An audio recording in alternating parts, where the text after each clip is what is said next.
Hola clase, damos paso al segundo vídeo del tema 13 y nos centramos en Estados Unidos. Vamos a ver obviamente, porque hemos visto la evolución política y la intervención en el mundo en el tema 12 y ahora vamos a ver relacionado con eso, pero vamos a ver lo que es la evolución interna y obviamente la evolución económica. Bueno, desde el 45 al 73 habíamos visto que obviamente todo era crecimiento y por lo tanto aumento de la productividad, crecimiento de la renta, el consumo interno y obviamente lo que es el estímulo a la economía en Estados Unidos favoreció obviamente el plan Marshall y finalmente obviamente la intervención en la guerra de Corea, del 50 al 53, que vimos en el tema anterior. ¿De acuerdo? Además, paralelo a todo esto y por la carrera que se llevaba con la Unión Soviética, el esfuerzo en innovación científica y en técnica, obviamente va a llevarse a todos los niveles, pero va a influir también, empieza en lo militar, pero acaba pasando a lo ciudadano, y entonces, pues bueno, con ayuda de la propaganda, que muy desarrollada, con el uso masivo de la televisión y la radio, lo cual va a favorecer sobre todo el aumento del consumo. No tenemos que olvidar que su economía está basada, como la nuestra, obviamente, en el consumo, en un gran consumo interno. ¿De acuerdo? Sobre todo, además, con esa mejora económica y del empleo, lo cual y el aumento de las rentas. Bien, en los años 60, esa política económica de los presidentes demócratas como fue Kennedy y su vicepresidente Johnson, que después va a sustituirle después del asesinato del primero y va a ganar las elecciones para continuar con su labor, va obviamente va a orientarse sobre todo a la protección social. ¿De acuerdo? Es emplear la política keynesiana, la intervención del Estado. ¿De acuerdo? Fue un momento de gran expansión económica y que los americanos llamaron el estilo de vida americano, el American Way of Life. ¿De acuerdo? A principio de los 70, ya dijimos, todo esto empieza a complicarse, surgen los problemas, sobre todo porque las importaciones son mucho más elevadas que las exportaciones y además los gastos militares van a dispararse, con lo cual obviamente pues, la guerra de Vietnam, pero también por otros problemas que ya se venían arrastrando, como por ejemplo, pues bueno, fue mucho más oneroso, por ejemplo, el desastre del accidente que hubo en Almería con las bombas nucleares y que les costó mucho más dinero que la, que la guerra de Vietnam, ¿vale? El desastre de Palomares, vaya. Además, obviamente, debido a que la economía era muy bollante, había exceso de créditos, ¿de acuerdo? Lo cual, obviamente, pueden producir precisamente ese exceso de créditos, ya que hay dinero fácil, se puede obtener dinero muy barato en los préstamos bancarios, puede dar lugar, obviamente, a una devaluación de la moneda y obviamente todo esto se agravó porque además de devaluarla, subió el precio del petróleo, ¿vale? Con lo cual la crisis se agravó. Este era el mecanismo que se venía arrastrando hasta que Ronald Reagan se cargó el sistema keynesiano, ¿de acuerdo? Con la introducción de una política neoliberal, con lo cual los costes de los gastos sociales desaparecen, por lo tanto reduce los impuestos y aunque incrementa el gasto militar, ¿de acuerdo? Que agrava el déficit público, la gente en general piensa que vive mejor. ¿De acuerdo? Ya veremos cómo después, obviamente, todo esto se va acumulando hasta que explota también esta burbuja, ¿no? Porque el mercado cuando tiene reajustes lo padece el pueblo, ¿no? Que es el que se va al paro, básicamente, ¿de acuerdo? Y con lo cual, obviamente, pues todo esto afectó sobre todo a los más pobres, ¿vale? Esa visión que solemos tener la gente tirando de carritos de supermercado llevando todas sus pertenencias dentro. Pero bueno, ¿qué problemas, digamos, vamos a ver en Estados Unidos durante esta época? Pues bueno, primero ese ferviente anticomunismo, ¿vale? Va a ser parte identitaria de esa sociedad, que en los 50 nos llevará a la caza de brujas de McCarthy, ¿de acuerdo? En una campaña, sobre todo, en contra de cualquier cosa que sea sospechosa de ser simpatizante de la ideología comunista. ¿De acuerdo? Entró en la administración y en el mundo de la cultura, los intelectuales, acabando con las carreras de muchos de ellos. Muchos tuvieron que emigrar, generalmente fueron a Europa, ¿de acuerdo? Y además, paralelo a todo esto, la desigualdad racial que sigue existiendo y que va a producir sobre el nacimiento del movimiento por una lucha de la igualdad civil, ¿de acuerdo? Los problemas de la integración, de que las personas eh, afroamericanas puedan compartir los mismos servicios públicos que los de origen europeo, pues bueno, todo va a llevar a que un personaje se destaque, Martin Luther King, ¿vale? Que va a luchar por todo ello, además, estamos hablando de los años de Kennedy, y que al final fuera asesinado en el 68, ¿de acuerdo? Obviamente, conjunto con todo esto y viendo además pues, lo que venía con esa política neoliberal, la desigualdad social, ¿de acuerdo? Gente sin prestaciones que todavía se arrastra hoy en día, a la cual pues incluso se le juntaba la discriminación racial, ¿vale? En los 60 hubo protestas juveniles, sobre todo aquel movimiento hippie, ¿de acuerdo?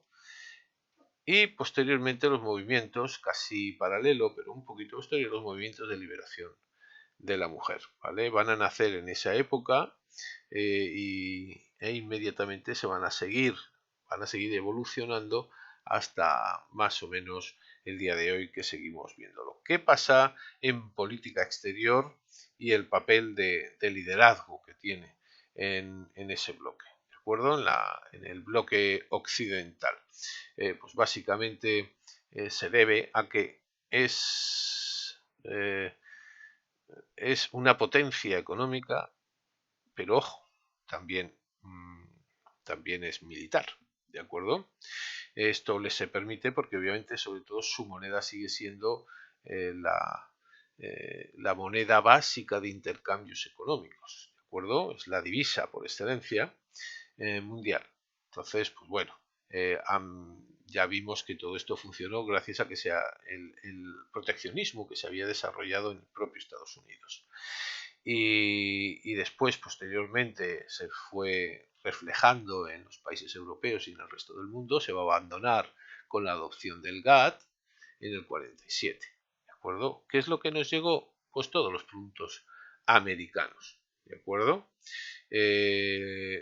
Además, debido al alto nivel de inversión e investigación, continuamente fue innovando y sacando nuevos productos, con lo cual obviamente era muy difícil de seguir y de poder competir.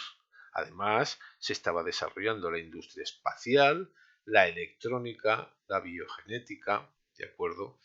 Y sobre todo se habían creado grandes empresas multinacionales, los primeros consorcios, ¿de acuerdo? Y se habían empezado a extender por todo el planeta, de oligopolios a empresa multinacional, ¿de acuerdo? Con lo cual colocaron como potencia económica a Estados Unidos. Y eso ha condicionado, obviamente, la defensa de esos intereses económicos, el comportamiento de Estados Unidos en cuanto a la política exterior, ¿de acuerdo? ¿Qué nos lleva también a subrayar la presencia de Estados Unidos? Pues se polarizó con la URSS, con lo cual estás conmigo o contra mí, ¿de acuerdo?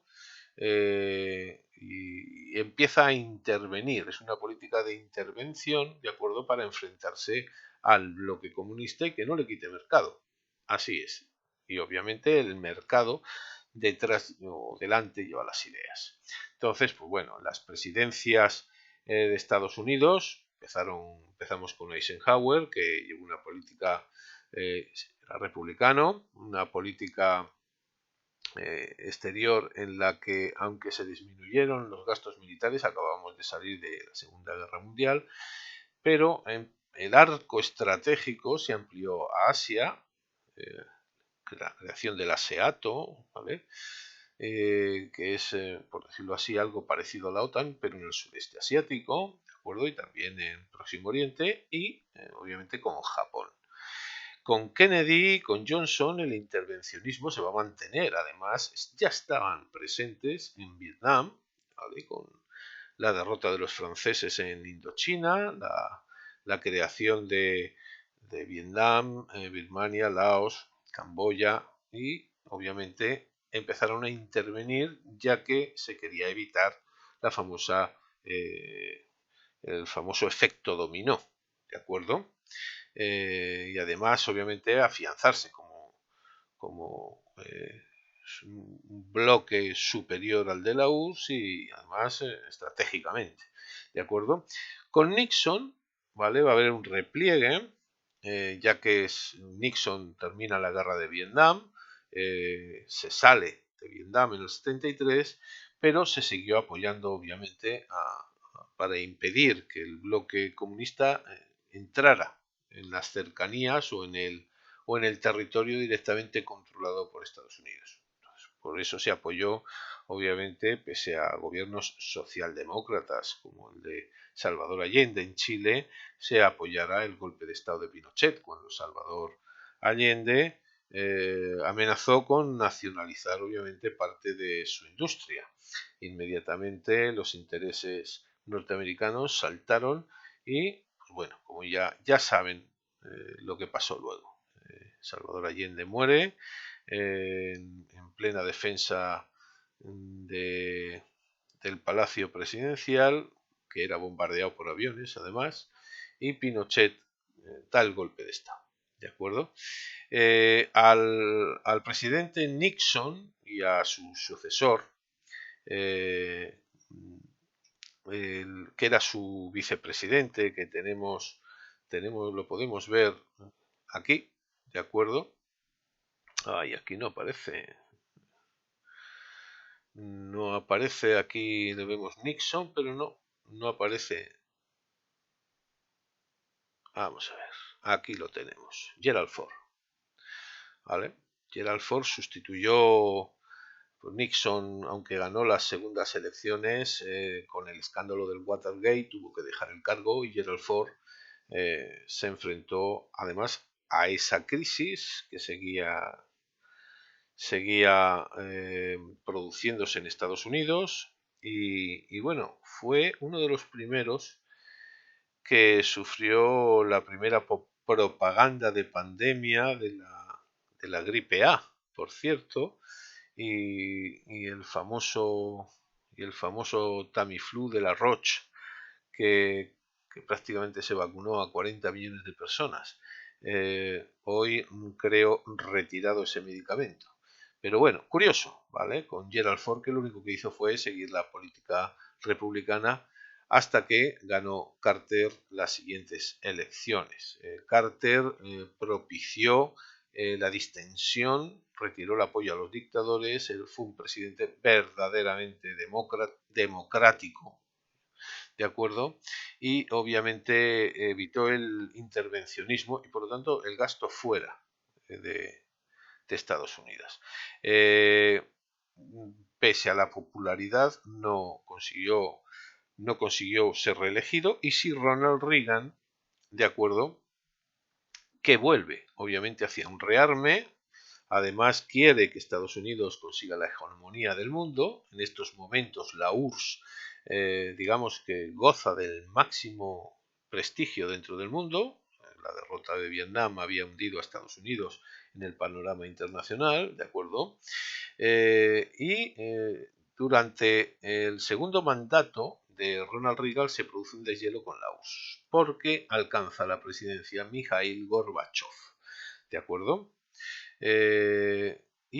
Finalmente con su sucesor, que fue su vicepresidente George Bush padre, se va a producir el fin de la Guerra Fría, ya que en el 91 la Unión Soviética desaparece, ¿de acuerdo? Para constituirse la Comunidad de Estados Independientes, la CEI, y dar paso posteriormente a lo que es Rusia, además de otros países que pertenecían a la esfera soviética, pero que ya obviamente van a lograr su independencia, como Ucrania, por ejemplo, Bielorrusia, Kazajstán, etcétera, y otras repúblicas, ¿de acuerdo? Eh, el, el abandono de esa política de apoyo social keynesiana que se había llevado a cabo con los republicanos va a permitir que Bill Clinton recupere el poder, ¿vale? Y reoriente la política hacia el interior, ¿de acuerdo? Va a fracasar en algunas medidas, recordaremos posteriormente a Barack Obama prácticamente con el mismo tema, pero va a reforzar el papel de líder mundial y de ser la única superpotencia. No nos olvidemos de que la URSS ya ha desaparecido y por lo tanto es el único pescador que queda en un enorme mar revuelto. ¿De acuerdo? Es el momento en el que empiezan a producirse las guerras de todas las guerras. Estamos hablando de Irak y de obviamente los primeros problemas en Próximo Oriente, ¿de acuerdo? Con George Bush hijo vuelve el control republicano, ¿de acuerdo? Es donde se va a potenciar además los problemas del fundamentalismo islámico, el atentado de las Torres Gemelas en el 2001, ¿de acuerdo? Es lo más señalado y a partir de aquí va a ser un continuo reguero de guerras. La intervención en Afganistán, que fue lo que le dio la puntilla a la URSS, ¿de acuerdo? Después con la de Irak en el 2003.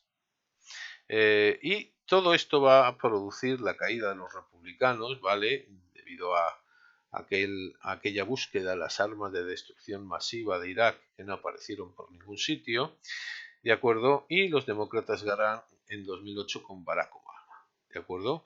Va a ganar hasta el 2012 y las del 2012 y va a durar hasta el 2016 y después va a vencer un republicano, por decirlo de alguna manera, aunque es muy difícil de encasillar, al señor Donald Trump, que va a impulsar una política proteccionista, que va a elevar las tasas arancelarias, se va a cargar algunos acuerdos del GATT, se va a enfrentar a su rival económico, China, y digamos que la situación va a estar bastante tirante con él en cuanto a relaciones internacionales, aunque va a pacificar posteriormente algunos temas con algunos países árabes, ¿vale?